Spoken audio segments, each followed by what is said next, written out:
criminal, failure, waste, murderer, thief, screw up, menace, crazy, delinquent. We were all very aware of the labels that society, the world, communities we were a part of, and even sometimes our own friends and families have given us. And how long can we hear these labels before we start to believe them? And then we limit ourselves and only live up to those standards. When I first got here, I was devastated. I had been sentenced to 70 years to life in prison with 2 very young sons at home, and my biggest failure literally defining my life, I gave up. I seriously contemplated suicide, and I was mad at God. My guilt and my shame had wrapped around me like a vice, and it was suffocating me. I had lost my hope. The last thing I expected to find here, though, was the outpouring of love that I have received. I was terrified. And honestly, I'd watched entirely too many movies depicting stereotypical inmates fighting, hating, and angry. But that has just not been my experience. I've met some of the most amazing women behind these gates. At one point, very early on in my time here, I was speaking to a beloved woman who had taken me under her wing.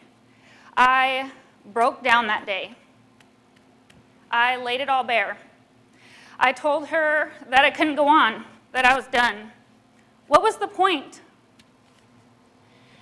She sat with me for hours, worry etched into her face. She told me some of her story and how she had managed. She looked me in my eyes and told me that my life was not over simply because I was in prison. She checked on me through that time, and she loved me in my pain. And she told on me. She snitched. Something so far from culturally acceptable among inmates that I never saw it coming. But out of love, she broke that code and told mental health that she feared for my life. Now, when I told her I was sharing this story with you all today, you know what she said? She said, "Tell him. I don't care. I'd do it again. That wasn't going to happen on my watch." Yeah. She said these things because over the years, she's learned people's worth and their potential, and she's also learned that sometimes it's hard for people to see those things in themselves. Still, all these years later, I'm not sure that she realizes that she saved my life that day.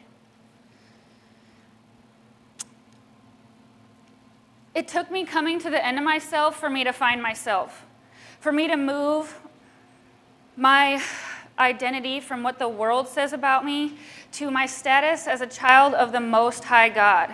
But my paradigm shifted. Prison and the women that resided inside of it were not at all what I had expected.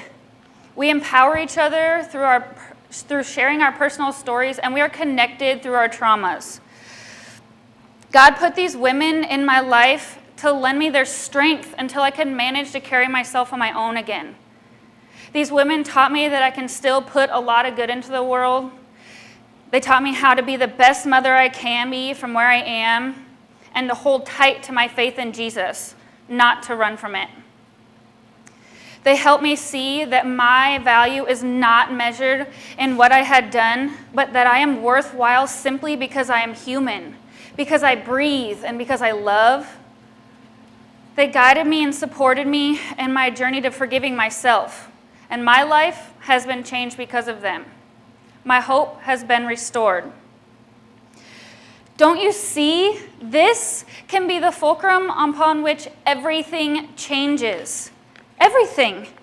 Let's start now. Let's take responsibility for our mistakes and our past and then leave them there.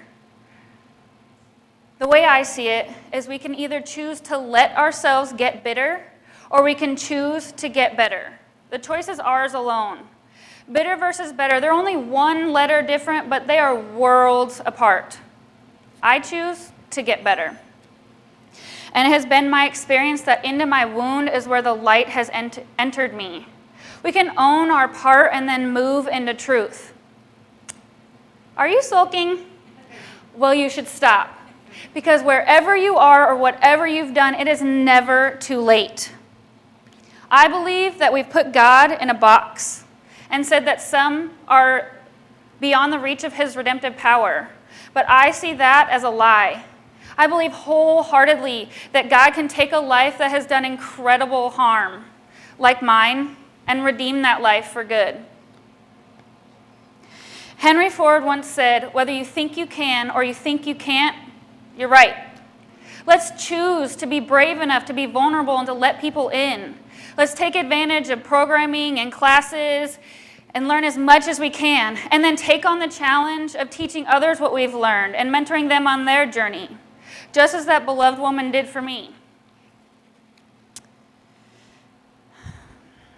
What I've learned is that God's idea of justice is not destruction, but it is restoration. Lean into that.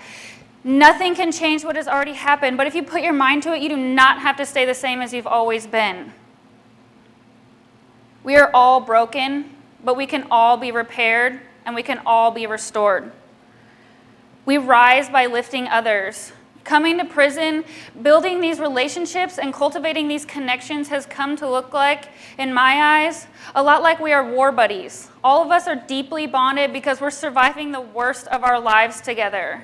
I hope that you believe me when I say you are more than your biggest regrets and failures. We can make new labels for ourselves.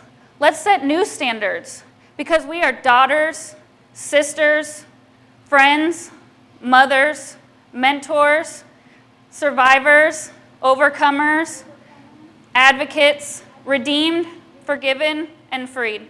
Thank you.